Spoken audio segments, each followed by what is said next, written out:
नमो भगवते वासुदेवाय। इंदिरा एकादशी आज मनाई जा रही है। इसकी पूजा विधि और इसके पारण के जो समय है उसके बारे में हम बात करेंगे। हिंदू धर्म में एकादशी तिथि अत्यंत शुभ मानी जाती है। एकादशी व्रत को करने से जगत के पालनहार भगवान विष्णु जी बहुत प्रसन्न होते हैं। ये महीने में 2 बार आती है और सितंबर के महीने की जो एकादशी है वो पहली आज है, इंदिरा एकादशी। इसको करने से आपको व्रत का प्रभाव इतना सौभाग्यशाली होता है कि आपको पापों से मुक्ति मिलेगी और जीवन में सुख और समृद्धि बनेगी। और इस व्रत को करने से पितरों को भी स्वर्ग की प्राप्ति होती है। हिंदू पंचांग के अनुसार एकादशी तिथि 17 सितंबर को सुबह 12:21 पर प्रारंभ हो गई है और 17 सितंबर को रात को 11:39 पे समाप्त होगी। उदया तिथि के अनुसार आज एकादशी व्रत रखा जा रहा है। इसका जो शुभ मुहूर्त है पूजा करने का वो है रात के 6:47 तक। अब हम इसके पारण की बात करते हैं जो कि कल है।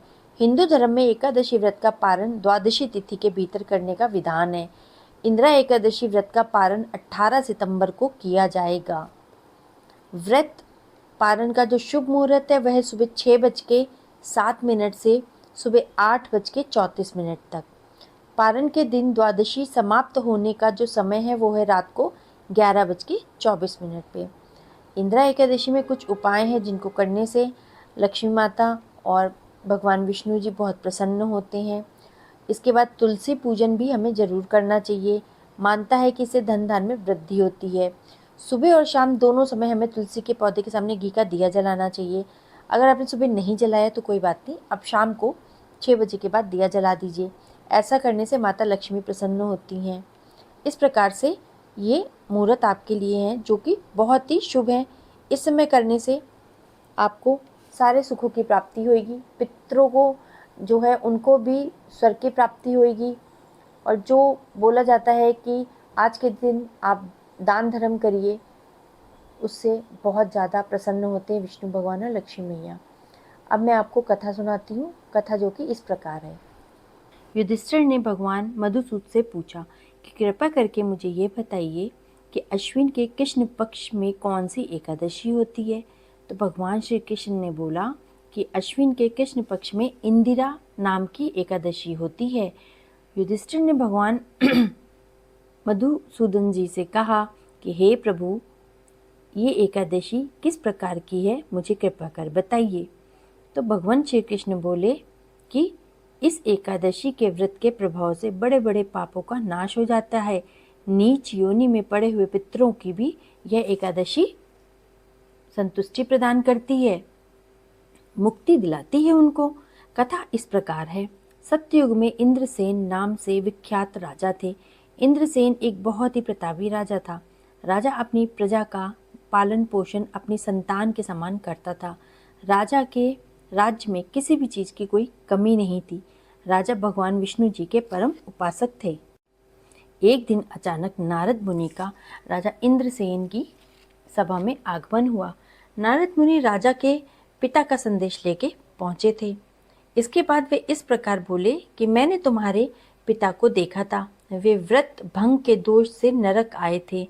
राजन, उन्होंने तुमसे कहने के लिए एक संदेश दिया है, उसे सुनो। उन्होंने कहा है कि इंदिरा के व्रत का पुण्य देकर मुझे स्वर्ग में भेज दो। उनका यह संदेश लेके मैं तुम्हारे पास आया हूँ। राजन, अपने पिता को स्वर्गलोक की प्राप्ति कराने के लिए इंदिरा का व्रत करो। राजा ने पूछा, कृपया करके इंदिरा का व्रत कैसे किया जाएगा, मुझे बताइए। तो नारद मुनि जी ने बोला कि अश्विन मास के कृष्ण पक्ष में दशमी के उत्तम दिन को प्रातःकाल स्नान करो, फिर मध्यकाल में स्नान करके एकचित्त होकर के एक समय का भोजन करो और रात्रि में भूमि पे ही सो जाओ। रात्रि के अंत में निर्मल प्रभात होने पर एकादशी के दिन दातुन करके मुंह धोएं।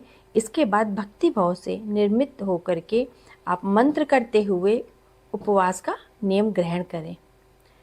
तो इस प्रकार से राजा ने कहा कि हे नारद, आपके अनुसार निराहार रह के कल भोजन करूँगा, आप मुझे शरण दें। इस प्रकार नियम करके मध्यकाल में ही पितरों की प्रसन्नता के लिए शालिग्राम शिला के सम्मुख विधि पूर्वक श्राद्ध करें और दक्षिणा में ब्राह्मणों का सत्कार करें, भोजन कराएं।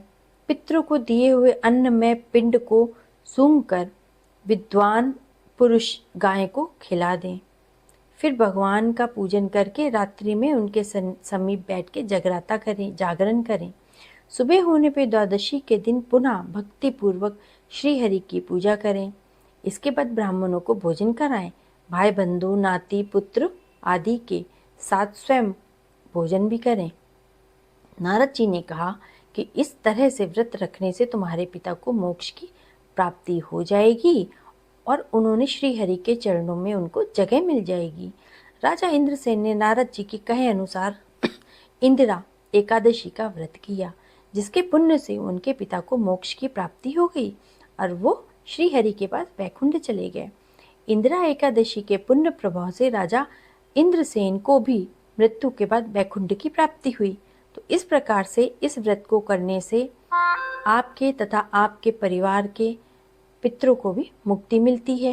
अब व्रत के पारण की विधि, अब आप सब लोग बहुत सोचते हैं कि हम ये कैसे करेंगे, तो वो इस प्रकार है।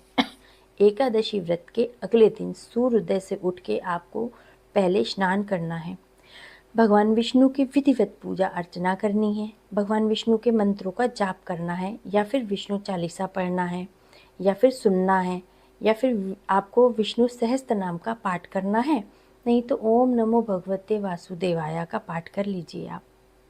भगवान विष्णु जी को तुलसी दल युक्त पंजीरी, हलवा या फिर मालपुआ मीठे का भोग लगाना है। अब सात्विक भोजन ग्रहण करने के बाद एकादशी व्रत का पारण करिएगा। इस प्रकार से आपके पारण की विधि इस प्रकार है। आपको इस व्रत को करने से आपके सारे दुख और तकलीफ़ें ख़त्म हो जाएंगी और आपको परम सुख की प्राप्ति होगी, आपके पितरों को भी परम सुख की प्राप्ति होगी।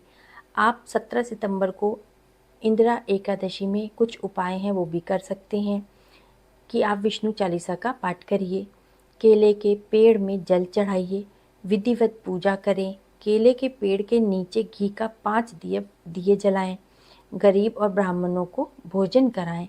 धन से जुड़ी दिक्कत है अगर, तो उससे राहत पाने के लिए आप श्री हरि विष्णु का केसर वाले दूध से अभिषेक करें और 108 बार ओम नमो भगवते वासुदेवाय नमः का जाप करिए। ओम नमो भगवते वासुदेवाय नमः। उसके बाद आप श्रीमद् भागवत कथा का पाठ भी कर सकते हैं और गोधूली बेला में आप तुलसी के पेड़ के नीचे दीपक जला सकते हैं। इस प्रकार से आप ये सब करके आप अपने परिवार को और अपने पितरों को और श्री हरि को आप सबको प्रसन्न कर सकते हैं। कुछ चीज़ें होती हैं जो हमको नहीं पता होती हैं, लेकिन हम उसके बारे में जानकारी नहीं रखते हैं, तो वो इस प्रकार हैं। जैसे हमको इस दिन विष्णु सहस्त्र नाम का पाठ करना चाहिए या फिर सुनना चाहिए, और आप पंचामृत से अभिषेक करिए श्री हरि का, आपकी सारी दिक्कतें दूर हो जाएंगी, घर से निगेटिविटी भी चली जाएगी।